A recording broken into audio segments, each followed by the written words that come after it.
మందిరంతో పాటుగా శ్రీఘట్ కాళీ మందిరం కూడా నెలకొని ఉంది.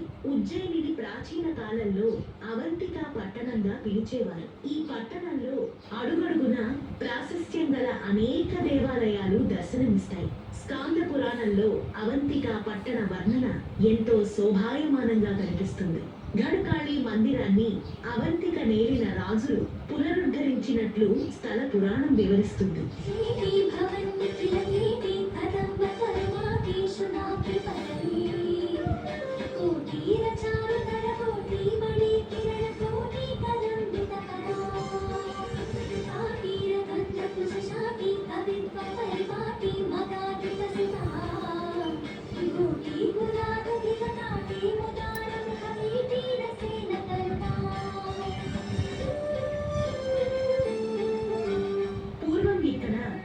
పరిస్థితుల కారణంతో మేకల కాపరిని పెళ్లి చేసుకున్న అమ్మవారి భక్తురాలు తన భర్తకు జ్ఞానాన్ని ప్రసాదించమని ఆ అమ్మవారిని వేడుకుందిట.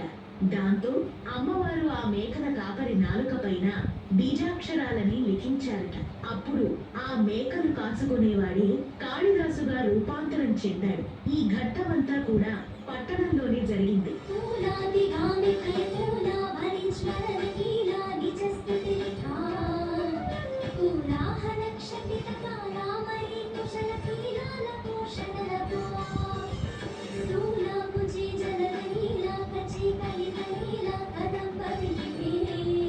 ఇక్కడి అమ్మవారికి ప్రతినిత్యం ఉదయం 11 గంటలకు ప్రత్యేక హారతినిస్తారు.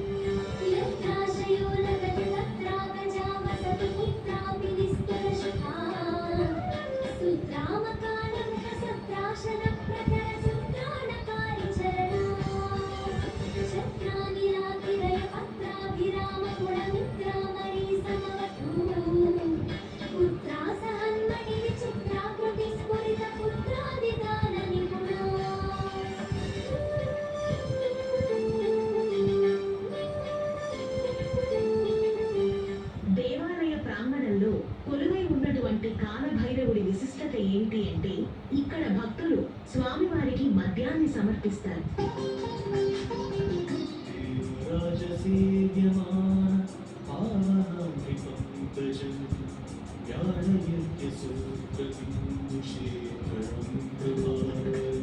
ప్రతిరోజు వందలాది భక్తులు దేవుడికి మద్యాన్ని సమర్పిస్తారు.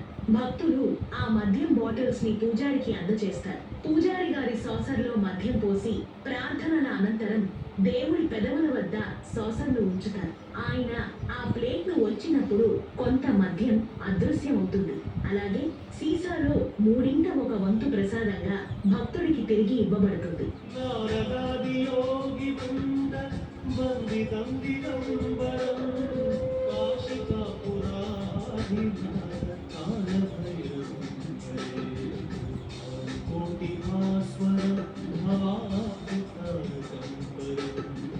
ఇంతటి మహామహిమాన్వితమైనటువంటి ఈ దేవాలయ సముదాయాన్ని మన జీ తెలుగు ప్రేక్షకులు కూడా దర్శించుకుని కాలభైరవుడి యొక్క కృపా కటాక్ష వీక్షణాలకి పాత్రులు అవుతారని ఆశిద్దాం.